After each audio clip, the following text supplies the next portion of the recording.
ABC մեդիայի ուղիղ եթերում լուրերի գլխավոր թողարկումն է, ես Աննա Սարգսյանն եմ, բարի երեկո։ Կարևոր լուրերը նախ համառոտ։ Քաղաքացիական պայմանագրի քարոզարշավը վերահսկողությունից դուրս իշխանության խոսույթը բախվում է իրականությանը, ինչ է փոխվել հասարակական տրամադրություններում։ Մի ձեռքով ներողություն, մյուսով թիրախավորում իշխանական լրատվամիջոցները հետապնդում են Արցախի հերոսի աղջկան։ Անտեսանելի ճգնաժամ տնտեսական հարված հարավից, Իրանով ճանապարհը փակվում է, ներմուծման ուղիները վտանգված են։ Արաբկիրում 1 տարեկան երեխայի սպանության դեպքով ևս մեկ քրեական վարույթ է նախաձեռնվել։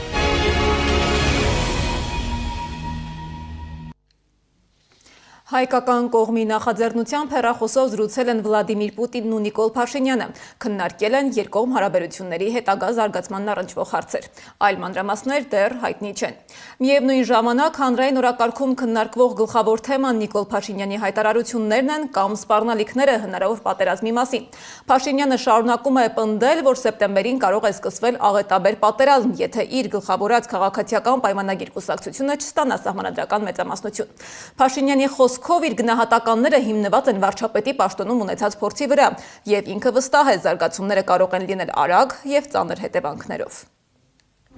Ալնելու է պատերազմ սեպտեմբերին ու աղետաբեր պատերազմ, եթե քաղաքացիական պայմանագիր կուսակցությունը սահմանադրական մեծամասնություն չեմ ասում ընտրություններում հաղթի։ Ոնց ուզում եք ինձ ասում եք 18 տվին գայիր ասեիր, հիմա ասում եմ, շատ ուղիղ ասում, չնայած հիմա այս մթնոլորտը նաև ասում եմ հանդարտ, որովհետև գիտեմ, որ դա իրողություն է։ Մենք ժողովուրդը ստանալու է սահմանադրական մեծամասնություն։ Իսկ ինչպես է այս հայտարարությանը հակադարձում ընդդիմությունը եւ ինչ հիմնավորմամբ են հերքում Փաշինյանի ասածները։ Իմ գործընկեր Անի Աբաղյանն է զբաղվում թեմայով, տեսնենք ինչ է պատրաստել։ Մեկ շաբաթվա ընթացքում երկու անգամ Նիկոլ Փաշինյանը հայտարարել է, որ եթե իրենց քաղաքական ուժը 2026 թվականի ընտրություններին չհաղթի եւ սահմանադրական մեծամասնություն չլինի, ապա պատերազմ է լինելու։ Երեկ էլ հստակ ասած ամիսը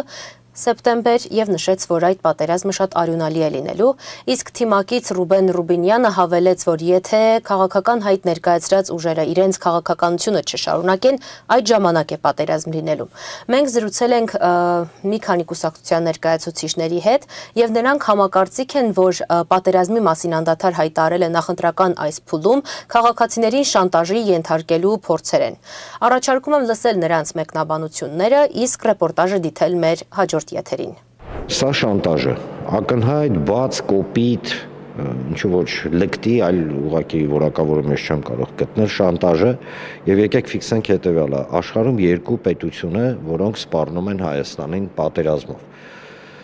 Մեկը Թուրքիան է, Ադրբեջանը, որին իր ամբողջ եռանդով միացել է ներկայիս Հայաստանի Հանրապետության իշխանությունը։ Այսինքն մենք տեսնում ենք, որ Հայաստանի Հանրապետության իշխանությունը այդ գծի մեջ է։ Եթե լիներ Հայաստանը իրավական երկիր, որտեղ իրականում գոյություն ունեն իշխանությունների փոխզսպման մեխանիզմներ եւ վերահսկողություն, եթե լիներ Հայաստանում, միանշանակ ազգային անվտանգության ծառայությունը եւ դատախազությունը պետք է ուշադրություն դարձնեին այդ անձնավորության ասածների վրա, որովհետև մեծ հաշվով որտեղից կարա Նիկոլ Փաշինյանը իմանա, որ սեպտեմբերին պատերազմ է լինում։ Հիմա մենք կարանք ենթադրենք, որ Փաշինյանը ինչ-որ պայմանավորվածությունների մեջ է։ Նորություն չի իշխանության բառապաշարում։ Եթե հիշեք 21 թվականի քարոզարշավը նույն երկընտրանքով էր, եթե իրենք չլինեն, կլինի պատերազմ։ Իրենք եղան, բայց եղավ պատերազմներ։ Եվ 22 թվականի սեպտեմբեր 13-14-ի ագրեսիան, եւ 23 թվականի սեպտեմբեր 19-20-ի Արցախի դեմ ագրեսիան Ադրբեջանի կողմից։ Դրանից բացի առանձին սահմանային լուրջ ավելի լոկալ բախումներ սահմանի երկայնքով, այս ամեն ինչը իրականություն է դարձել, ցավոք սրտի իրականություն, որտեղ ռազմական գործողությունների ու զոհերի մասին ենք խոսում, հենց իրենց 21 թվականի ընտրվելուց հետո։ Ոնց կարելի է էլի վստահել։ Իրենք աղերսում են, մուրում են այդ քվեն հանրային վստահությունը, որովհետև իրենք հողի վրա տեսնում են, որ այլևս չկա այդ հանրային վստահությունը, ու հանրային վստահությունը չկա, որովհետև ժողովուրդը երկու անգամ խաբվել է, իրենք գնում են երրորդ ժամկետը այն դեպքում, երբ հենց այս քաղաքական գործիչը որպես վառ ընդդիմադիր նախկինում այդքան քննադատեց երրորդ ժամկետի գնալու անթույլատրելիությունը ու էլի իրենք արդեն մարդկանց ասել են, հա ուրա չկա Արցախը, խոսք են տվեցին մեզ ընտրեք, որ Արցախը մնա, որովհետև եթե մեզ փոխեք բանակցող կողմ փոխեք, Արցախի հետագա բանակցային քննարկման process-ը կտապալվի։ Ու այո, իրենց ընտրեցին ու կորցրին Արցախը։ Ասացին մեզ խմբեք, Մինսկի համախումբի հովանու ներքո այդ ինքնորոշման իրավունքը կիրացնի, արդեն այդ ազատագրված տարածքները վերադարձրել են Ադրբեջանին։ Ուր այսօր Մինսկի համախումբը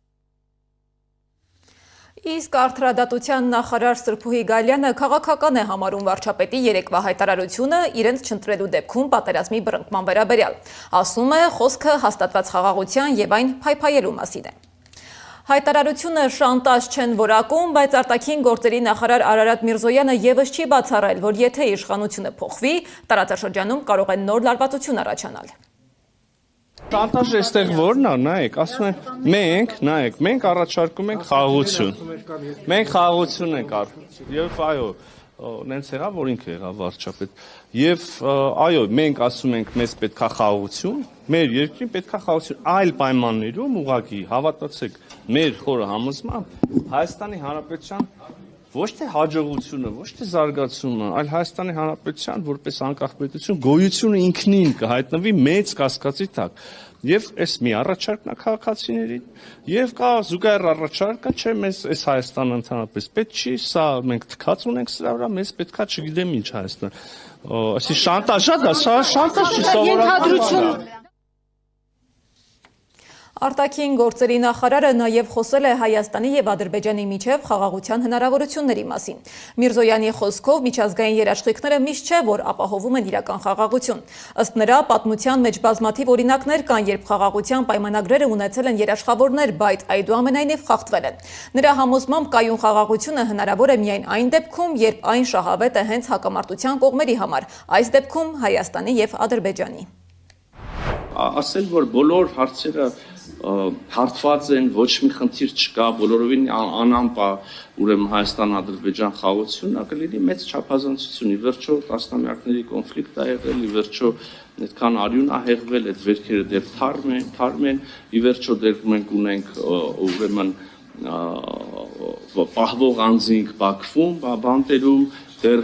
կան բազմաթիվ հումանիտար բնույթի հարցեր, այդ թվում եւ անհետ կորածների ճակատագրերի պարզաբանում եւ այլն հոգեբանական մեծ տրավմա, որ շատ հասկանալու են հասարակություն դեռ ունի, բայց ես գոհունակությամբ կարող եմ տեսնել, որ ագրեսիան եւ միմյանց նկատմամբ թշնամությունը երկու հասարակությունում են եւ երկու երկրների իշխանությունների նաեւ ներկայացուցիչների տեքստերում աստիճանաբար նվազում է, սա հեշտ ճանապարհ չի, ոչ ոք չի կարող պնդել, որ հեշտ է, բայց մենք հաստատակամորեն պետք է շարժվենք այս ճանապարհով եւ մի օր կունենանք, հուսով եմ, վերջնական նույնիսկ եւ այդ թվում նաեւ հոգեբանական հաշտեցում երկու հասարակությունների միջև։ Մինչ իշխանությունը չընտրվելու դեպքում փորձում է սպառնալ պատերազմով ու ընդգծել իրենց խաղաղարար առաքելությունը, ՔՊ-ի համար կարծես նոր փուլ է սկսվում։ Այն, ինչ տարիներ շարունակ կառավարվում էր հստակ սցենարով, այսօր դառնում է անկանխատեսելի։ Քաղաքական ուղերձները այլևս չեն ընկալվում նույն կերպ, իսկ հասարակության արձագանքը հաճախ դուրս է գալիս սպասված սահմաններից։ Տեղի ունեցողը պարզապես առանցին միջադեպերի շարք չէ, դա ավելի լայն գործընթացի նշան է, որտեղ փոխվում են թե խոսույթի լեզուն, թե քաղաքական շփման կանոնները։ Ինչ է փոխվել եւ ինչ հետևանքներ կարող է ունենալ այս նոր իրավիճակը, Գառնի Մութաֆյանն է ներկայացնում։ Ես ձեզ հետ կխոսամ տենց, ես տենց կխոսամ ձեզ հետ տենց, ու ես քարտեզի մասին տենց կամահարանքով չխոսակ, որև է մեկը։ Քաղաքացիական պայմանագրի ներկուսակցական քարոզարշավն այլևս չի անցնում այն սցենարով, որին իշխանությունը տարիներ շարունակ սովոր էր։ Լեզվակռիվներ, վեճեր, անպատասխան մնացած հարցեր ու մեղադրանքներ, ատելության խոսքի մեծ չափաբաժնով։ Քաղաքացիական պայմանագրի հերթական շրջայցն այս տեսքն ուներ։ Առաջին միջադեպը մետրոյում էր։ Փաշինյանը վիճեց արցախցի կնոջ հետ, երբ կինը թույլ չտվեց երեխային նվիրել առանց Արցախի Հայաստանի քարտեզ կրծքանշանը։ Ես ձեզ հետ կխոսամ տենց, ես տենց կխոսամ ձեզ հետ տենց, ու ես քարտեզի մասին տենց կամահարանքով չխոսակ, որև է մեկը, որև է մեկը, որև է մեկը։ որևէ մեկը կխոսեմ տենց այդ բարձը։ Ուրեմն մյուս անգամ չփորձեք ասեք, որ փախածներով չփորձեք ասեք, որ ես Ղարաբաղ եմ տվել։ Այս միջադեպին հաջորդեց Փաշինյանի հերքումը։ Բացառված է որ էստեղ բանը։ Չասեցիք փախածներ, զոհվածի աղջկա եք ասել։ Ես տենց բան չի կարող ասել, եթե տենց անկալվել, սխալ անկալվել, եթե ինչ-որ մի բանն են չեմ ասել, ներողություն։ Հերքմանն էլ հաջորդեց ներողությունը։ Ասում է թիմին խոստացել է, որ այլևս այսքան էմոցիոնալ չի լինելու։ Հարգելի Տիկին Մոսյան, ես ձեզնից եւ ձեր որդուց ներողություն եմ խնդրում այն էմոցիաների համար եւ հույս ունեմ, որ առիթ կունենանք նորից մետրոյում կամ որևէ տեղ հանդիպելու ու հանգիստ խոսելու։ Իմիջիալոց ես կուզենամ այդ խոսակցությունը տեղի ունենա։ Նիկոլ Փաշինյանին չեն զիջել նաև թիմակիցները։ Երևանի բակերից մեկում Ալեն Սիմոնյանն ու Վահագն Ալեքսանյանը վեճի բռնվեցին շենքի բնակչի հետ։ Եթե մի մաղդուպես, Երեխաները զոհվեցին։ Երեխաները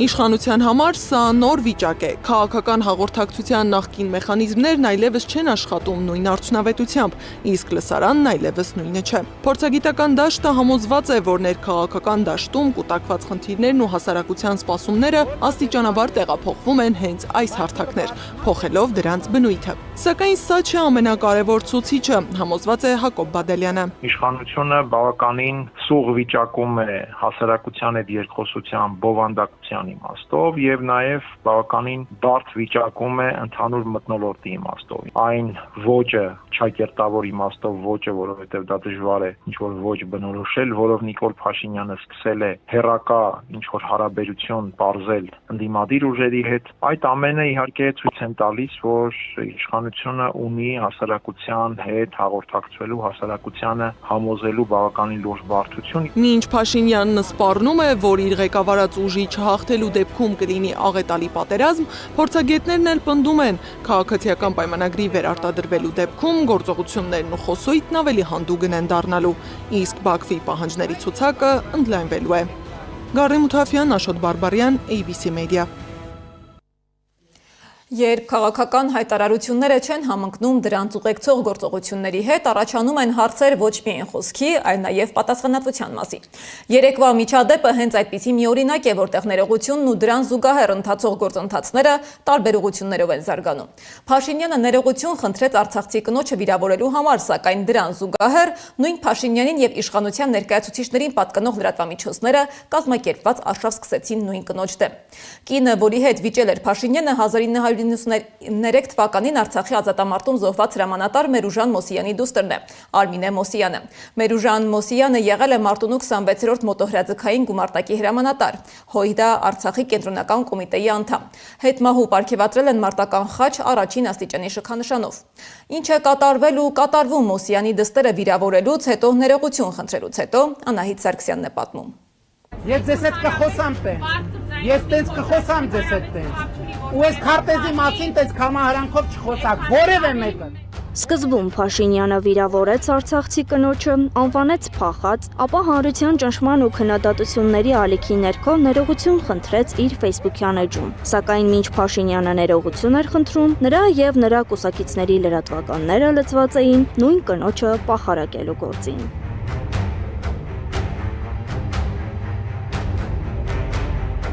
Ինչպես է ստացվում, որ իր խոսքի համար ներողություն խնդրած վարչապետի մեդիադաշտը միաժամանակ նպաստում է նույն անձի դեմ ատելության խոսքի տարածմանը, անցնելով բոլոր թույլատրելի սահմանները։ Իսկ Media-News-ը նույնիսկ գրում է, թե Արմինե Մոսյանը պատերազմում զոհված Մերուժան Մոսյանի դուստրը չէ։ Քաղաքական իշխանությանն առնչվող այս մեդիա վարքագիծը արժանացավ կոշտ քննադատության։ Հայտնի անդաստիրակը մի կողմից հրապարակային ներողություն է խնդրում Արցախում զոհվածի դստերից, Արցախից փախած անվանելու համար, եւ դրան զուգահեռ ԿՊԻ-ին պատկանող Civic AM լրատվականում այդ նույն կնոջ դեմ կեղտոտ արշավ է իրականացնում։ Մի ձեռքով ներողություն, մյուսով զրպարտություն։ Ինչպես փնթի հաց են ուտում, այնպես էլ փնթի աշխատում են։ Քույրեր եւ եղբայրներ, ռետորաբանության լիակատար մերկացումն էր։ Մի կողմից ստեղծվում է հոգատարության շղարշ, իսկ մյուս կողմից համակարգված թիրախավորվում եւ պիտակավորվում են տեղահանված մարդիկ, նրանց կարծիքը, նրանց զգացումները, ցավն ու արժանապատվությունը։ Իհարկե երբեք էլ գաղտնիք չի եղել, թե ովքեր են կանգնած այդ ատելության բուրգի գագաթին, իրենց իրական կամ ֆեյքական էջերով, վերահսկվող մեդիա հարթակներով, այդ ամենի նկատմամբ անգործություն ցուցաբերող իրավապահ համակարգով։ Իրավապաշտպանական տեսանկյունից այստեղ խոսելու նյութեր չափազանց շատ է։ Ասվել է եւ ասվելու է, բայց նույնիսկ այս ամենը ասելուց հետո մնում է ծանր լռություն, որովհետեւ երբ մարդկային ցավը չի ընկալվում, երբ կատաղի ու անբարո պայքար է տարվում մարդու հիշողության եւ բանակ ձգտումների եւ բնական ձգտումների դեմ, բառերը հաճախ կորցնում են իրենց ազդեցությունը։ ԿՊԻ Սիվիկը շարունակում է ատելություն ու թշնաման գեներացնել Արցախի այս կնոջ նկատմամբ։ Պեղել են նրա Facebook-ը, առանց խորամուխ լինելու հուզական վիճակի մեջ վերահրապարակել են նրա տարբեր ստատուսներ, իսկ կոմենտներում մարդիկ ինչեր ասած չեն ասում այդ կնոջը ու չեն ջնջում։ Civic.am անգամ Փաշինյանը ներողություն խնդրեց, բայց դուք չեք հանգստանում։ Դուք քարոզչական ամենացածրակարգ օրգանն եք։ Դուք իրավունք էլ չունեք լրատվամիջոց անվանվելու։ Խորհրդային քարոզչական մեքենաները ձեր անմնացորդ նվիրվածությունը առաջնորդին կնախանձեին։ Անուղղելի եք։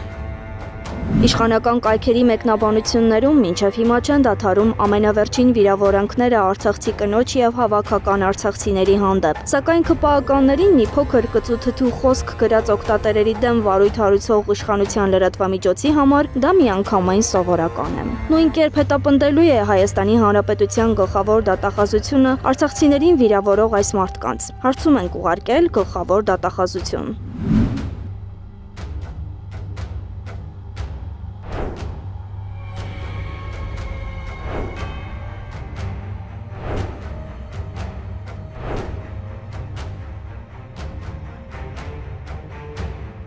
Այս ամենն աննկատ չմնաց նաև միջազգային, հատկապես ռուսական մամուլի համար։ Վարչապետի պահվածքը բազմաթիվ քննադատությունների արժանացավ։ Փախած անվանել այն կնոջը, որի հայրը կռվել եւ զոհվել է Արցախի համար, համատարած ատելություն սերմանել բոլոր նրանց հանդեպ, ովքեր հույս ունեն վերադառնալ Արցախ, մեղադրել բոլորին, իսկ հետո քննադատության ներքո ներողություն խնդրել։ Այս ճղթան լուրջ հարցեր է առաջացնում հանրային եւ քաղաքական պատասխանատվության մասին։ Բայց Փաշինյանի առաջ քաշած թեզը շատ արագ փուլ է գալիս, բախվելով իրականությանը։ Մարտունին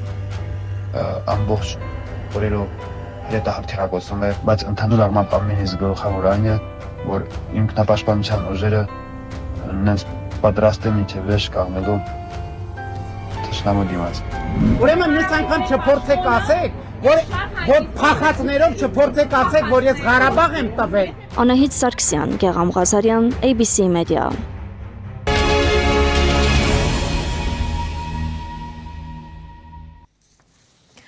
Արաբկիրում 1 տարեկան երեխայի սպանության դեպքի վերաբերյալ նախաձեռնված քրեական վարույթի շրջանակում նախաձեռնվել է ևս 1 քրեական վարույթ երեխայի դաստիարակության կամ խնամքի պարտականությունները չկատարելու կամ ոչ պատշաճ կատարելու դեպքով։ Հիշեցնեմ, որ օրերս հայտնի դարձավ, որ 1 տարեկան փոքրիկին 1.5 ամիս պարբերաբար ծեծել են, հետո փորձել սպանել։ Իրավապահները տեղեկացրել էին, որ այս տարվա հունվարի 22-ից մինչև մարտի 10-ը ֆիզիկական ուժեղ ցավ են պատճառել երեխային, իսկ մարտի 15-ին փորձել սպանել։ Դատարանը 2 ամսով կալանավորել է Խորթ մորը։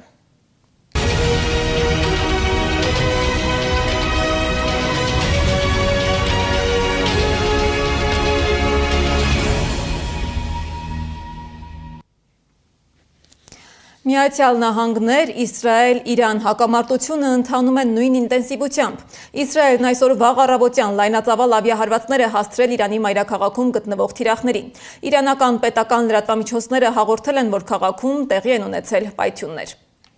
Թրամփը հայտարարել է, որ պատերազմի նախարարությանը հանձնարարել է հետաձգել իրանական էլեկտրակայանների եւ էներգետիկ ենթակառուցվածքների դեմ ուղղված բոլոր ռազմական հարվածները 5 օրով, կախված ընթացող հանդիպումների եւ քննարկումների հաջողությունից։ Հիշեցնեմ, որ Թրամփը սպառնացել էր ոչնչացնել Իրանի էլեկտրակայանները, սկսելով ամենամեծից, եթե Իսլամական Հանրապետությունը չբացի Հորմուզի նեղուցը։ Դրա համար Թրամփը Իրանին տվել էր 48 ժամ։ Ավելի վաղ Իսլամական հեղափոխության պահապանների կորպուսը հայտարարել է, եթե հարձակվեն Իրանի էլեկտրակայանների վրա, ապա երկիրը կհարվածի իսրայելական էլեկտրակայաններին եւ այն երկրների էներգետիկ ենթակառուցվածքներին, որոնք էլեկտրաէներգիա են մատակարարում ԱՄՆ բազաներին։ Դուք հարվածեցիք մեր հիվանդանոցին, մենք դա չարեցինք, դուք հարվածեցիք մեր օգնության կենտրոններին, մենք դա չարեցինք, դուք հարվածեցիք մեր դպրոցներին, մենք դա չարեցինք, բայց եթե դուք հարվածեք էլեկտրակայաններին, մենք էլ կհարվածենք ձեր էլեկտրակայաններին, ասված է հաղորդագրության մեջ։ Նրանք հավելել են, որ Ամերիկան չգիտի իրենց հնարավորություններն ու կտեսնի դրանք դաշտում։ Washington Post-ին ամերիկացի եւ իսրայելացի անվտանգության պաշտոնյաներն ասել են, որ Իրանի նոր գերագույն հոգեվոր առաջնորդ Մոջթաբա Խամենեին վիրավոր է, մեկուսացված եւ չի արձագանքում հաղորդագրություններին։ Աքսիոմն էլ գրել է, որ ԱՄՆ կենտրոնական հետախուզական վարչությունը, Իսրայելի Մոսադը եւ հետախուզական այլ մարմիններ աշխատում են Խամենեի հետքը հայտնաբերելու ուղղությամբ։ Հոր սպանությունից հետո Իրանի նոր գերագույն առաջնորդ հռչակվելուց ի վեր Խամենեին հրապարակային ոչ մի ելույթ չի ունեցել։ Մինչ աշխարհի ուշադրությունը կենտրոնացած է ռազմական զարգացումների վրա, դրանց ստվերում ձևավորվում է մեկ այլ ճգնաժամ։ Իրանում զարգացող իրադարձությունները փոխում են տարածաշրջանի տնտեսական քարտեզը։ Հայաստանը բախվում է լոգիստիկ խափանումների, որոնք կարող են վերածվել գնաճի եւ ապրանքների պակասի։ Որքանով է երկիրը պատրաստ նման սցենարի, Սեդա Մակարյանն է ներկայացնում։ Մերձավոր արևելքում լարվածությունը շարունակում է աճել, իր ազդեցությունը տարածելով ոչ միայն անմիջական հակամարտության գոտում, այլ նաև տարածաշրջանի այլ երկրների վրա, այդ թվում Հայաստանի։ Այս ազդեցությունն առավել հաճախ զգացվում է ոչ թե ռազմական, այլ տնտեսական դաշտում։ Deutsche Welle-ի փոխանցմամբ Իրանում ընթացող ռազմական գործողությունները խափանել են այն լոգիստիկ ուղիները, որոնցով Հայաստան էին հասնում Չինաստանից եւ Հնդկաստանից ներմուծվող բազմաթիվ ապրանքներ։ Կատանց խնդիր, պորտ մտնում է դուրս չի գալի։ Նավահանգիստ նկատի ունեք։ Այո, չի կարող մտնի։ Հայաստանի համար Իրանը պարզապես հարևան չէ, այն տարիներ շարունակ հանդիսացել է կենսական տարանցիկ միջանցք։ Հայկական բիզնեսը ակտիվորեն օգտվել է իրանական նավահանգիստներից, մասնավորապես Բանդար Աբբաս պորտից, որի միջոցով իրականացվում էր Ասիայից ներմուծումների զգալի մասը։ Սակայն ստեղծված իրավիճակը փոխել է խաղի կանոնները։ Իրանից Հայաստան բեռնափոխադրումներ անում եք։ Այս բանը չէ։ Ինչով է պայմանավորված։ Քաղաքական իրավիճակից ելնելով, պատերազմական իրավիճակից ելնելով, գործընկերներս գրեթե չեն աշխատում։ Մատակարարումները կամ ամբողջությամբ դադարեցվել են կամ զգալիորեն դանդաղել, արդյունքում ներմուծողները արդեն բախվում են ժամկետների խախտման, բեռնափոխադրումների թանկացման, իսկ որոշ դեպքերում նաև ապրանքների պակասի ռիսկի հետ։ Տնտեսագետների գնահատմամբ սա կարող է շղթայական ազդեցություն ունենալ Հայաստանի ներսում, առաջացնելով գնաճի նորալիք եւ որոշ ապրանքների դեֆիցիտ։ Մթերքի շուկայում հատկապես ձմռան եւ գարնան ամիսներին, երբ որ բավարար քանակությամբ տեղական գյուղմթերքը չի արտադրվում, մենք ստիպված ենք գնում ներկրել, այդ ներկրում համատաբար էժան է։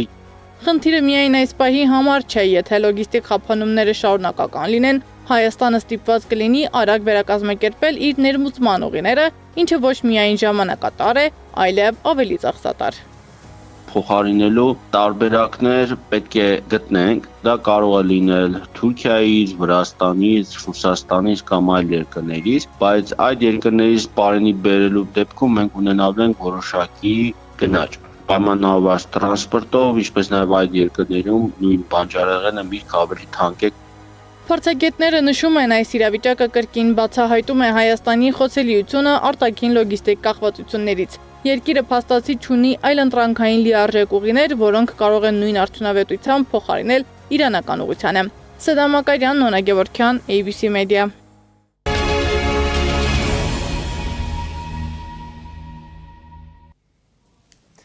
Տասնամյակներ շարունակ լրաց ձայն, որը ժամանակին լցնում էր ամբողջ դահլիճը, պատրաստվում է նորից հնչել։ Երևանի գլխավոր երգեհոնը մի ժամանակ քաղաքի երաժշտական խորհրդանիշներից մեկը վերադառնում է։ Սակայն այս վերադարձը միայն մշակութային իրադարձություն չէ, այն նաև մեծ ներդրում է կես միլիարդ դրամ արժողությամբ։ 25 տարվա լռությունից հետո հարցը մեկն է, ինչպես է վերածնվում այս հսկայական գործիքը եւ ինչ գին ունի նրա նոր ձայնը։ Սեդա Կյուրեխյանն է ներկայացնում։ Տասնամյակների լռությունից հետո Երևանի ամենահայտնի երգեհոնը կվերածնվի նոր մեղեդիներով։ Գործիքը շարքից դուրս էր եկել 2000-ականների սկզբին։ Վերջին հնչյունները մարել էին Թերեզա Ոսկանյանի մատների տակ, համերգից անմիջապես առաջ, վերջին փորձի ժամանակ։ Պատկերացրեք իմ վիճակը, երբ որ ես գալիս եմ համերգից առաջ 2 ժամ առաջ եւ պարզվում է, որ երգեհոնը ընդհանրապես չի հնչում, չի գործում։ Իհարկե փոխարինեցինք էլեկտրոերգեհոնով, իհարկե ուրիշ լրիվ ուրիշ հնչողություն էր, բայց համերգը կայացավ եւ կարծում եմ այդ օրվանից հետո դա երգեհոնը չի հնչել, ընդհանրապես չի գործել, քանի որ այդ վերջի ոնց որ վերջի շուրջն էր։ 1953-ին, երբ համերգասրահը այս տեսքն ուներ, ամենայն հայոց կաթողիկոս Վազգեն առաջինը սկսում է որոնել երգեհոն։ Գործիք, որը հոգևոր երաժշտության խորհրդանիշն է նաև, 14 տարի փնտրեց վեհափառը։ Երկար փնտրտուքներից, տարբեր մարդկանց բարերարների դիմելուց, ընդհանրապես այդ process-ը տևեց մինչև 1970 թվականը եւ 1970 թվականին վերջապես այս երգեհոնը հասավ Արամ Խաչատրյան համերգասրահ։ Չեխոսլովակիայում գործող Rieger Kloss ընկերությունը ստեղծեց ու տեղադրեց համերգասրահի երգեհոնը, եւ հիմա ավելի քան 50 տարի անց երգեհոնը դարձյալ կհայտնվի նույն բրենդի ձեռքերում։ Այս անգամ նորոգումը կիրականացնի Մայր ընկերությունը, ավստրիական Rieger-ը։ Բնականաբար, այսպիսի մեծ ծավալի հիմնանորոգում իրականացնելը չենք կարող ամեն մեկին վստահել եւ ճիշտ կլիներ, որ հենց ինքը բրենդը ապահովեր այդ հիմնանորոգումը, որպեսզի անհրաժեշտ բոլոր դետալները լինեին հենց այդ նույն բրենդից եւ նույն մասնագետների կողմից վերանորոգվեին։ Կրթության, գիտության, մշակույթի եւ սպորտի նախարարությունը նախատեսել է 500-ից 600 միլիոն դրամ, մոտ 1.5 միլիոն դոլար ծախսել գործիքը վերականգնելու համար։ Այս պահին մենք ունենք 500-ից ավել մինչև 550-ի դիտարկման շեմը։ 500-ից ոչ պակաս։ 500-ից ոչ պակաս։ Երգեհոնը ապամոնտաժվելու է մաս-մաս, ուղարկվելու է Ավստրիա, ուսումնասիրելու եւ ծախսի չափը ճշտելու համար։ Ապամոնտաժումն աստիճանաբար սկսվել է։ Արդեն հեռացրել են երգեհոնի սիրտը, կոնսոլը, որից ինչպես երաժիշտներն են ասում, հնչում են հոգեցունց մեղեդիներ։ Երգեհոնի վերականգնման աշխատանքները կիրականացվեն 3 փուլով՝ ապամոնտաժում, վերամոնտաժում եւ վերականգնում։ Աշխատանքը կկատարեն ամռանը, որպեսզի համերգասրահի բնականոն աշխատանքը չխաթարվի։ Համերգներն այդ սեզոնին հիմնականում բացօթյա են լինում։ Նախատեսվում է 27 թվականի հունվար-փետրվար ամիսներին արդեն վերամոնտաժել այս երգեհոնը եւ դրանից հետո արդեն հուլիս ամսին 27 թվականի կարծում եմ իր վերջնական աշխատանքները կիրականացնեն եւ սեպտեմբերին նախատեսում ենք առաջին համերգը կազմակերպել։ Լռության 25 տարիներից հետո ով առաջինը կնվագի վերանորոգված երգեհոնը համերգասրահում սկսել են քննարկել։ Ցանկանում են Հայաստան հրավիրել երգեհոնի համաշխարհային վարպետի։ Սեդա Գյուրեղյան, Տարոն Ղանդիլյան, Նոնա Գևորգյան, ABC Media։ Այս ժամի համար առանձնացրել էինք այսքանը, շարունակեք հետևել մեր հրապարակումներին, բայց չթողնելու համար ամենակարևոր ու թարմ լուրերը։ ABC լուրերի հաջորդ թողարկումը ժամը 21-ին է, եթերում կլինի Սվետլանա Պետրոսյանը։